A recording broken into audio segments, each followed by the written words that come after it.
Well, good morning. Thanks, Aaron and Zoe and Greg, and always thanks to Jim and Damien back there in the booth too for just giving us the opportunity to sing and worship and have that time each week that we do. I'd like to welcome you in. If you're new with us, we're glad that you're here. My name's Kurt, and I am honored to get to be up here with you all again. Happy Valentine's Day out there as well. Wondering how many of you have already celebrated Valentine's Day with somebody this year? How many of you are planning on it this year, tonight? I won't ask who, so. How many of you are planning for it tonight? Both, nice, cool. Thought I would.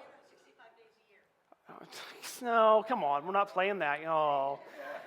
And all the other 363 days out of it, yeah, I get it. Well, if you're like me, and you typically go Valentine's shop on Valentine's Day, just be prepared to pay more for Valentine's cards right now than you would for ammo. They are like 10 or 15 bucks for a card, and so what I wanted to do in my little bit of pastoral help for you all this morning is give you an alternative. If you haven't yet purchased a Valentine's card for your significant other, I found these online. They're taken straight from one of the greatest things ever written, the Song of Solomon. And so these are available for you online. I like these. And of course, they're written in the wonderful language of the Old King James. The joints of thy thighs are like jewels, the work of the hands of a cunning workman. Ladies, if you get one of these, just be prepared to be blown away, okay? Or maybe this one, thy nose is as the tower of Lebanon which looketh toward Damascus. I gave my wife this one a couple of years ago. After 5 minutes of trying to figure out what it said, she just goes, okay. Or this one, thy belly is like a heap of wheat set about with lilies. Try them, guys. Let me know how they work, okay? I'm curious to see if you have any better luck, making your wife happy than I did when I handed these off. But it is Valentine's Day, and as we do a lot of times at this time of the year, we've been in this series on relationships. We're calling this one Relationship Goals, and we said this was kind of a dual-part series. This part geared towards a marriage or a romantic relationship, but also this is a series that really I think is applied to any other relationship we can be in. And we set out to say if we were to set 5 goals, what would they be so that we can create healthy, long-lasting relationships? We're going to wrap this up next week by talking about possibly one of the most important of the goals. But if I were to have asked you, we can go and hit that next one real quick. Here's what we've looked at so far, this idea of love, meaning that all of our relationships need to be grounded in the foundation of agape love. That love that we often interpret to mean there's nothing you can do to lose my love, but agape love means there's nothing you have to do to earn my love. It's kind of the other way around. It's unconditional. We offer our love without any prerequisites. Second week we talked about respect, and we said that our relationships need to have this idea of mutual submission. We talked about Ephesians 5:21, submit to one another out of reverence for Christ. And that we often sit back and wait for the other person to respect us first, but if everybody waits for the other person to make the first step, well, we're just going to stand there with our hands in our pockets for the rest of time. Last week we talked about commitment and priority, and we asked the question, who's your number one? And we came to the conclusion that no matter how much I love my wife and she loves me, she can never possibly meet all the needs I have in my life, and vice versa, that only God can do that. Our deepest needs, we said, are met by our Creator, not by our partner. If I were to ask you what were your top 5 goals or characteristics or traits that are necessary for a healthy relationship in your opinion, and you were to write those 5 down, we'd probably get a wide range of answers, of responses.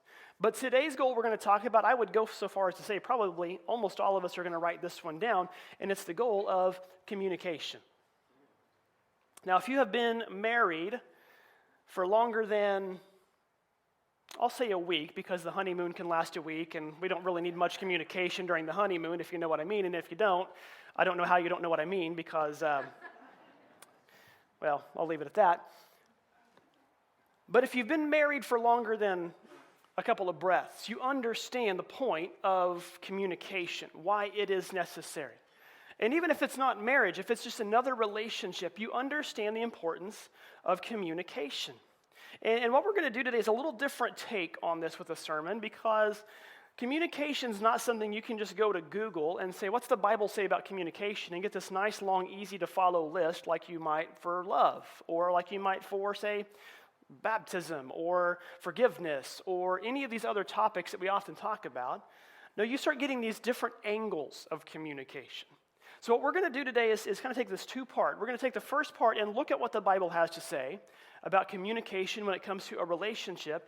And then the second part of this, we're going to look at some very practical steps and things that we can do so that we can better understand ourselves and those with whom we're trying to communicate. Because here's the truth of this, folks. There's a big difference between communicating and communication. I can communicate with somebody all day long, meaning I can share my thoughts and ideas with that person all day long. But that doesn't mean that that person's understanding it. You get this, right? Communication, or at least healthy, successful, real communication, means that person is understanding what it is I'm trying to say. And often we're really good at saying things where they make sense to us, but we don't make sure that they make sense to the other person. And I'll be honest too, sometimes you run one of two dangers with this. You over-explain things, and then you become kind of condescending, which, by the way, condescending means you talk down to people that they don't know what you're talking about. That was condescension right there, but thanks. That was really funny in my office this morning, so just so you know. Or you run the risk of not explaining enough and just assuming that they know what you're talking about. I like to say that my father-in-law is good at this with me. He's a master mechanic, so he starts talking about the way stuff functions underneath a car, and I'm just like, sure. I got the part where you said, this is the hood, and you lift it up. I got you. I was with you to that point. You know, so it's like you try to balance that line between not talking down to someone, but also making sure that they understand what it is you're talking about. And so we're going to look at that kind of from both of these angles today. First, we're going to dive into what the Bible has to say about communication. And when I said this earlier, that it's easy to Google what's the Bible say about fill in the blank, I say that because most weeks that's what I do. That's a good way to approach this. This isn't like some cheater method to, like, oh, Kurt doesn't have the Bible memorized. He doesn't know automatically. Oh, yeah, that's found in this verse and chat. No, sometimes Google's a great tool for that. But when it comes to relationships, what I discovered this week is it gives us a much more rounded approach and a much more, I think, kind of layered approach to how relationships and communication work together. So what I've written down here are 5 traits, and I'm going to hit these kind of quick. I don't want to go too long on any of these, but 5 traits about communication within our relationships and what the Bible has to say. The first one is this: we should be prayerful about our words. We should be prayerful about our words. One of my favorite verses in the Bible is found in Psalm 19. It's kind of an obscure verse. For a lot of people probably don't have this one written down as one of your favorites, but it's David writing these words to God, and he says this: may the words of my mouth and the meditation of my heart be pleasing to you, O Lord, my rock and my redeemer. See, David understands something here that I think a lot of us fail to understand. David was a king. He was a master. David had servants. He had people who worked for him. And the best I can relate this is being a parent with children. David knew nothing that his servants could give him was really worthy to be given to him because he gave it to them in the first place. Parents, you do this, like your kids want to give you a gift. Elsie's great at this. Elsie wants me to take her this afternoon to the store so she can buy her mom a Valentine's present. And I say her mom because she already bought one for me. She bought me this chocolate figure that she thought looked just like me. I'll say this, it's not white chocolate, but she thought it looked just like me. And I can see where she got confused because it's this incredibly ripped dude, so I can really see why she got confused that it looks just like me because it's built so much like me, but that's neither here nor there. But she wants me to take her to the store so she can buy her mom a Valentine's present. I know what that means. She wants me to take her to the store so I can buy her a present to give to her mom for Valentine's Day. And we do this, we do this with our kids. And for her, she just knows she wants to give a gift. But we know the truth, like, okay, well, I'm kind of sort of buying my own thing here. That's okay, though, as a parent, right? We're okay with that. And David's looking at that from the same standpoint with God. God, nothing that I can possibly give you is worthy for you because you gave it to me in the first place, so it's yours. I'm just giving it back. But what he knows is this: God, if down to the very core in my soul, if you guide just the things I'm thinking and feeling so that they're pleasing for you, that's acceptable to God. And so think about this when it comes to your words. Whether that's words with a spouse or a significant other or a coworker or a neighbor or a friend or whomever it is you come across, how often do you pray, God, guide my words with this person? And we probably do at times. Every Sunday morning before I get up here, I step off over there to the side, step off in either that restroom or that music room, and I pray, God, let my words be your words today. Guide my words. Let me get out of your way so that you can have your word said. Does that mean that every sermon I get up here and preach is perfect? No, I still get in the way, but I'm praying, God, let my words be intentional. Before I have a very important conversation with somebody, in a pastoral sense, same thing I pray, God, let my words be intentional and uplifting and helpful. Let me get out of your way. But how often do we stop and pray that prayer before we have a random casual conversation with somebody? Before we talk about what we're going to discuss at the dinner table that night? That may seem just like a, off-the-cuff conversation, but conversations that can actually be meaningful and impactful to people. I'm not saying that you have to over-spiritualize this. We talked about this a few weeks ago with the money series. We should pray before we spend things. I said, you don't have to sit outside the Taco Bell drive-thru going, God, do you want me to spend these $5 on this chalupa? Like, you don't have to pray that prayer. We don't have to completely over-spiritualize it, okay? I don't know if they sell chalupas and if they cost $5. I really don't, so somebody can check me on that later if you want to. But there's a point, okay? 2 Timothy, Paul writes these words that we should avoid godless chatter. This is because those who indulge in it will become more and more ungodly. What it means is we need to make sure that just like every aspect of our lives, our words are being used to glorify God, and specifically in the context of relationships with others. Here's why that's important. The number 2 principle of communication in relationships is this: your words matter more than you realize. Your words matter.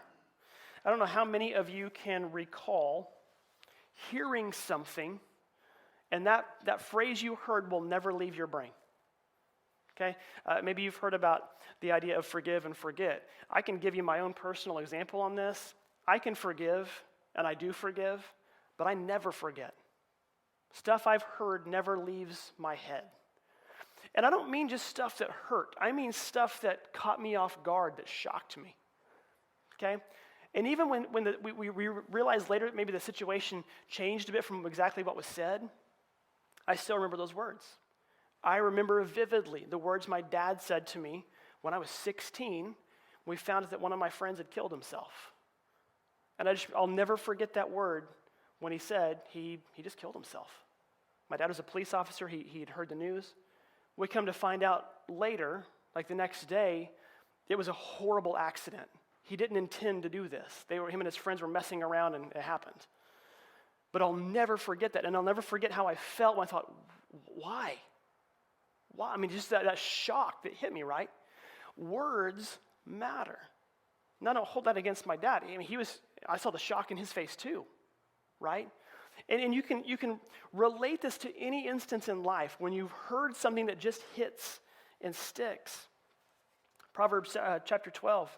It tells us that the words of the reckless pierce like swords, but the tongue of the wise bring healing. Again, I remember things I've heard from when I was a child on the playground at school, or whenever I was in middle school getting picked on or bullied, or rejection words that I heard from people when I was getting into early adulthood. You remember those. And often the way our brains work, we remember the negative things we hear more than the positive things we hear. I remember hearing criticisms that just stick. And again, you can forgive, but forgetting is often the hard part. So we need to be careful with our words. And I'd say this too, sometimes we need to remember that we don't need to say certain things at all. In fact, sometimes we don't need to say anything at all. Number 3 is this: listening is communicating. To listen is to communicate. Proverbs 18, it says looked at the wrong one. Proverbs 18:13, it says to answer before listening, that is folly and shame. And let's be honest, we can be pretty good at answering before we listen or before we investigate or before we think what is it we want to say here. And we're good at this because we like to be heard. We like to make sure the other person knows what we think or feel, or that our point is made to others. So sometimes before we say things, it's important to just step back and pause and let the other person say what needs to be said.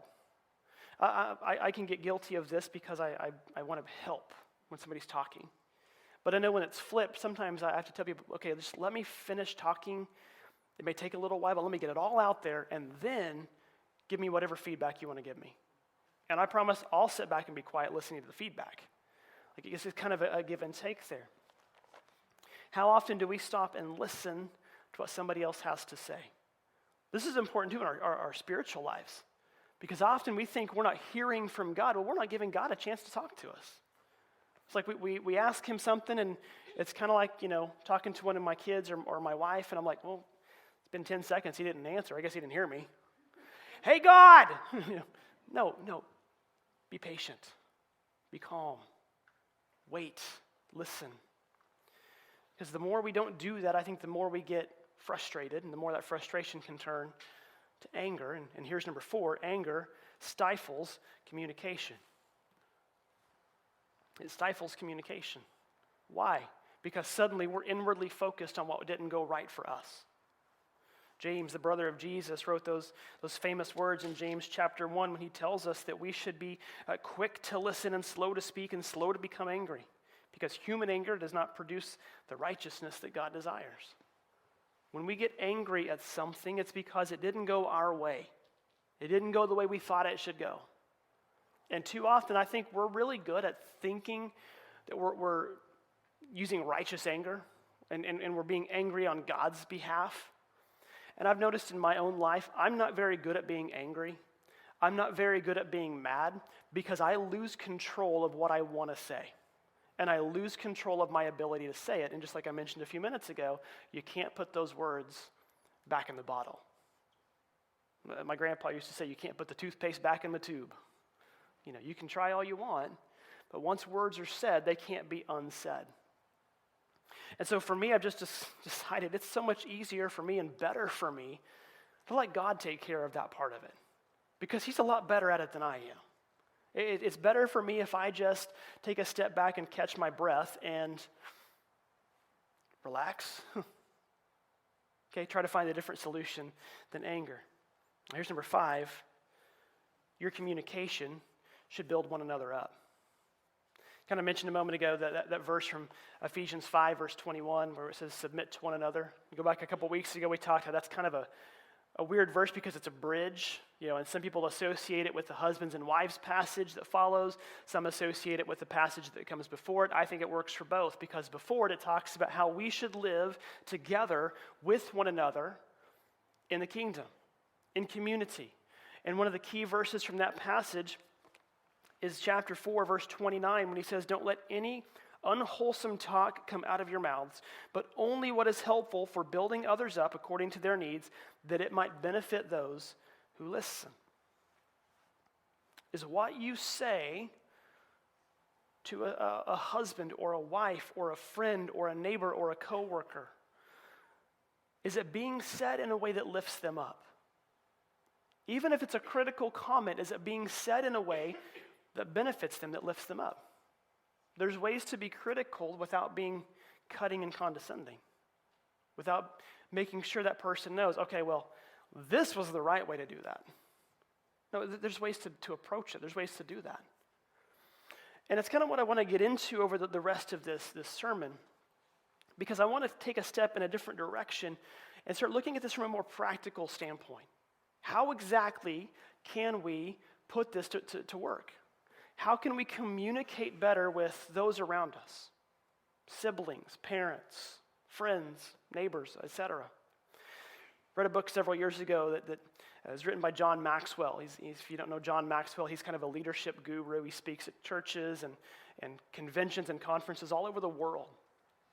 And he speaks even to corporate leadership functions, but his heart is based in the church. And that's really where he started from. But one of his books that he's written that's one of my favorites is one called Everyone Communicates, Few Connect. And it talks about that whole idea of, again, the difference of just communication and communicating. And he says this in his book: if you're going to connect, people need to know that you understand them. And I thought about that because too often we just focus again on ourselves. I communicate and it makes sense to me, so I'm not sure why it didn't make sense to you. That's your fault, not mine. That's our attitude a lot of the times, right? Kind of like I said earlier, that joke killed in my office this morning. Okay? I'm not sure what's wrong with you people, but that killed in my office this morning. So I kind of took a step back from that this week and approached this because before we can start to understand others, we do need to learn how to better understand ourselves. And then as I was researching it, I came across this quote from John Calvin, the great theologian. And I don't ascribe to Calvinism by any means, but John Calvin gave us many things that we still utilize in the way we believe and follow today. But Calvin said this: without knowledge of self, there's no knowledge of God. What's he mean by that? Last week, we talked about this concept. I gave you this Latin term, the imago Dei. And it's Latin for the image of God, and said that we are all created in the image of God. And that's easy, I think, for me to look in the mirror and go, okay, Kurt, that's the image of God. I guess that means that God shares a lot of the same desires and passions that I do. And therefore, he must also share a lot of the same dislikes that I do. But guess what? My wife is created in the image of God. She has some different passions and desires. And she has some different likes and dislikes. And this may shock you all, but some of those don't overlap. Some of the things I like, she doesn't. So wait, okay, God, are you right about me and wrong about her? I'm guessing that's probably was truth, right? No, what we said was, when all I do is focus on myself, I just get this tiny little sliver of who God is. And I ignore that you're created in his image, and you're created in his image, and your passions and desires are shared by him.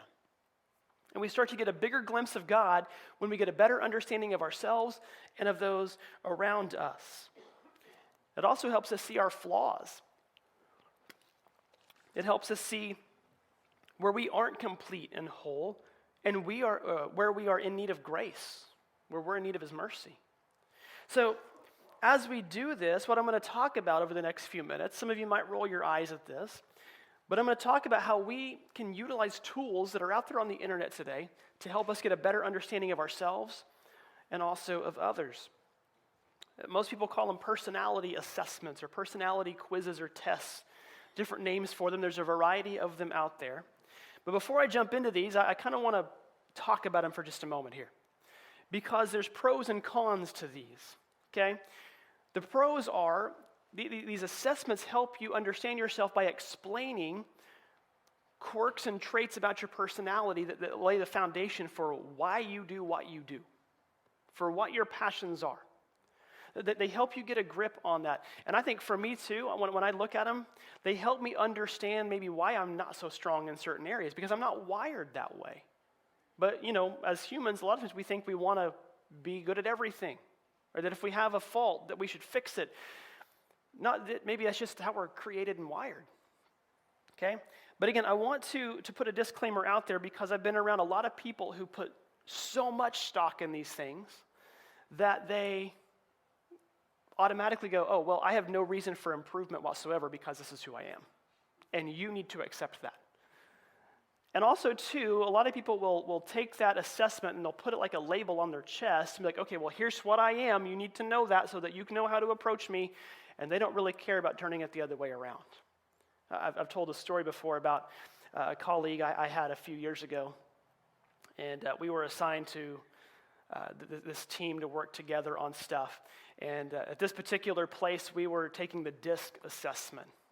And the DISC assessment, I'll talk about that here in a moment, but at the time when I took the DISC assessment, I was scored as an SC, which basically means that my steadiness factor is high, I don't get rattled easily. I'm passionate about things that matter, not about things that I don't think matter. and the label that came with SC was called peacemaker. In other words, I just want everybody to be happy and have a good time. I'm calm as long as you're calm. This guy was a high C, meaning he was like super high detail oriented. And it drove him insane if somebody else wasn't super high detail oriented like he was. And he was flipping out over nothing, details that didn't matter. And we had this meeting that should have been like a 3-minute conversation that lasted over an hour, multiple times. And finally, I'm like, okay, dude, we can't do these anymore. And he blew up. He goes, you don't understand, I'm a CD. I'm like, okay. I can listen to music on you, I guess, or something. I don't know. I'm a CD. That means this is important to me and this matters. And the fact it doesn't matter to you is infuriating and insulting to me. It takes a lot to rattle me. I stood up and said, okay, I'm an SC. You know what that means? If I think a meeting is stupid, I'm going to say that this meeting is stupid and I'm going to leave. That's one of my labels. Look it up. It doesn't say that. I said, sure it does. And I pointed it to him. The meeting ended. We didn't have any more. I said, here's what you don't understand. Yes, I know these are important to you. You need to understand the rest of your team if you're going to be in control of this team. And I said, by the way, the rest of us on this team are high S's. Meaning we're not going to sit in a meeting if we don't think that meeting has value. And we don't think it has value. You could have explained this in a text message. But that's the difference, okay? He was obsessed on himself and his and wanted to make sure we knew his, but wasn't willing to check on everybody else's. And so as we look at these, when I read this quote, it made me think of that moment with him. Going back to Maxwell, he said, people don't remember what we think is important. They remember what they think is important. Husbands, how many times have you had a conversation with your wife where, in your opinion, it went really well, and you found out later it didn't? That you missed something. Wives, how many times have you been certain you've communicated something to your husband, and then later you go, why didn't you do that? And he replied, you never said anything. Probably don't have to really think hard and long to find those instances, right? So we're going to look at a couple of things here, and you can take these with a grain of salt. I'm going to give you 3 different assessments that you can look at. You can do these on your own. You can find free versions if you just Google it. But these are the top kind of personality assessments that most people use these days. A couple of them have been around for decades. The Enneagram is a newer one. It's one that a lot of people are obsessed with these days. The DISC assessment, that's the one I mentioned earlier. Or the Myers-Briggs, that's one that I did Myers-Briggs back when I was in college, and then I did DISC a few years ago. Enneagram's a new thing.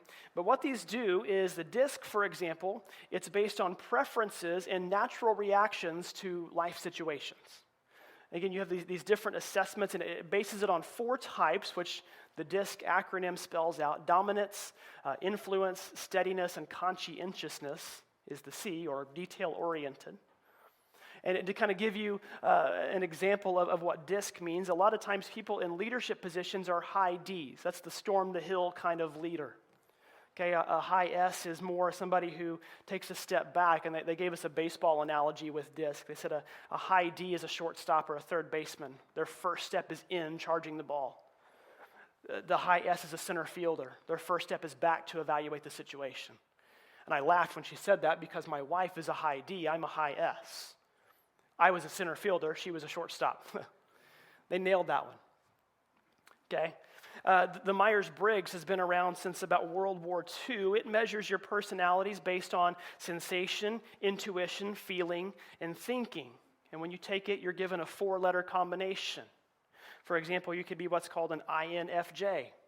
Okay? You can look that up and find out what all those mean. Each of those 4-letter spots, there's one of 2 options you get. When you take the DISC, you're a 2-letter combination. Okay? The Enneagram is the newer one. It dives a little deeper into your psyche, into your soul a little bit, because the Enneagram focuses more on your motivation in life. What is it that motivates you? And you're given one of 9 responses to that. And don't ask me how to explain the Enneagram. I don't fully get it. I know I can be one of two results, and you're not supposed to be that combination of those two results, but I don't understand it. I know when I take these, I'm typically in the middle. I don't gravitate heavily towards one side or the other. But you can look at those, and again, you can Google any of these. You can get a free assessment. It takes probably about 20 or 30 minutes to take one, and it'll give you a response. If you really want to invest in it, you can probably pay 10 or 15 bucks and get a full packet of information that explains your results. But when it comes to relationships, there's an additional one that I want to offer to you guys that you can again find for free online. It's one many of you have done and many of you are familiar with. It's based on the book, The 5 Love Languages by Gary Chapman. And what this book dives into is it answers the question, how do you experience love? And Chapman wrote this book for churches. He wrote this book to tap into how God has wired you to experience love, because we all experience love a little bit differently. Not how we give love, but how we best experience it, how I best receive it. Some of you know these. The 5 love languages are this: physical touch, quality time, words of affirmation, acts of service, and receiving gifts. You may say, well, what about giving gifts? That's fine. Well, that'd be acts of service. That'd be serving somebody else. I can tell you on this one, for me, mine is words of affirmation. And it sounds like an egotistical thing from my standpoint for somebody to tell me, hey, you're doing a great job. No, that's not what it means. I need to hear that because I need to know I'm doing what's expected of me. I need to know I'm living up to expectations. So for my wife to tell me something, it's not so that I can feel like I'm the best on the planet at things. It's so I can know I'm doing what she expects and wants me to do. For her, it's quality time. It doesn't matter what we do so long as we're doing it together. That poor woman, I have dragged her to baseball stadiums across the country. I've dragged her out on the side of mountains in a Jeep. You know, I've taken her to stuff that she would have never gone to do before we were married. But she doesn't care. She's with me.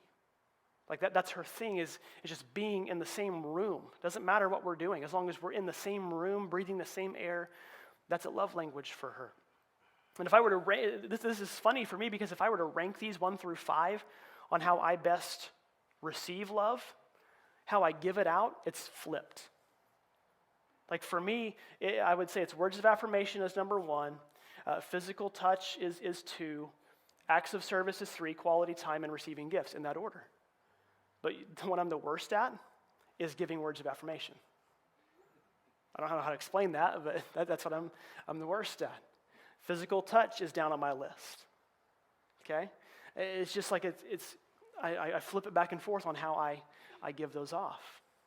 Why are we talking about all this? Why is this all important? Here's why.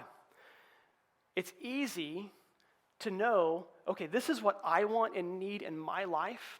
This is how you can best communicate with me. And to know that in my brain and think, okay, well then I'm going to make sure I take that same approach with everybody else. But yet that other person I'm talking to may be totally different than me.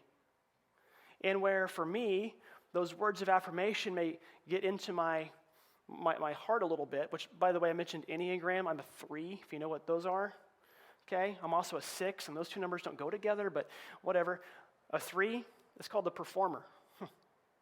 Person who gets up in front and likes an audience, needs an audience.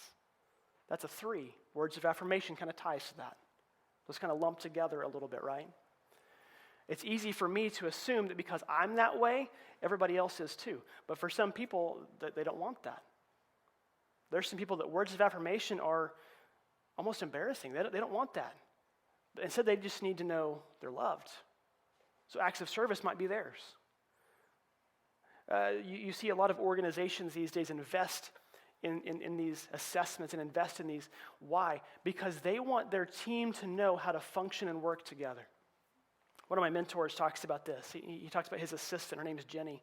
And he said, I know with Jenny, she needs to know that I'm going to come tell her something before I come tell her something. He said, if she's caught off guard, she freezes. If I walk in her office to say, well, here's what we need to do, she just kind of freezes. But if I send her a text a minute before, say, hey, I'm going to drop by in a minute, she can prepare. Like she mentally can prepare for it. Just that one little nugget of knowing how she can be communicated with fixes so many problems. So I want to encourage you this week to not just brush these off, but to actually look into these. Find out what your personality is and what your partner's personality is. Why? That'll help you communicate better with that person. Maxwell said it this way: people may hear your words, but they feel your attitude. They feel where you're coming from. Solomon said it different in Proverbs chapter 18. He said, fools find no pleasure in understanding, but delight in airing their own opinions. This week, I want to encourage you. Okay, I know this was kind of a different take on a sermon. I don't mean to make it a seminar or advertisement for any of these. But I want to encourage you, take a step back. Learn to understand somebody else. Learn to understand yourself. Because it's going to give you a better glimpse of who God is. And it's going to give you a better glimpse of how God reaches you and how you can talk to him. So here's your takeaway this week. Take one of these quizzes. Take one of these assessments. Okay? Get online. Again, you can look it up. You can find free versions of these. It'll email you your results. And I would encourage you too, in addition to one of those personality quizzes, if you haven't before, take that love languages quiz. Take it with your partner, with your spouse if you're married. And even if you're not, that can apply to other relationships as well too. Okay? Take some time this week. Talk to God, invest in your relationships, because communication is absolutely a key. Let's pray. Father, we're so thankful for you, Lord. Because God, even when we don't know how to communicate with you, God, you're still right there with us. God, I'm thankful you give us relationships that help us get through our world. You told us that it's not good for man to be alone. And God, you give us people in our lives to help us walk with you, to help us become closer to you, God, to give us that companionship, to give us a taste of your love for us. You give us people in our lives for that. And God, I know for myself, I can be very self-centered on how I talk to other people because it makes sense to me. God, I need that reminder. I need that reminder that it's worth taking the time to make sure it makes sense to everybody else. That other people are worth my time investing in them. Because God, you invested in us and we didn't deserve it. You sent your son to die on the cross for us and we didn't deserve that either. God, we pray today that we could all experience your love. We could all share your love better. God, I pray today if there's anybody here who hasn't experienced that love, who doesn't know that love just yet, God, you would lay on their hearts to open up that dialogue with you, to talk to you. God, you would put them in our path that we could be your mouthpiece. God, we're so thankful for Jesus. We're so thankful, Lord, that he came to die for us. We pray in his name. Amen.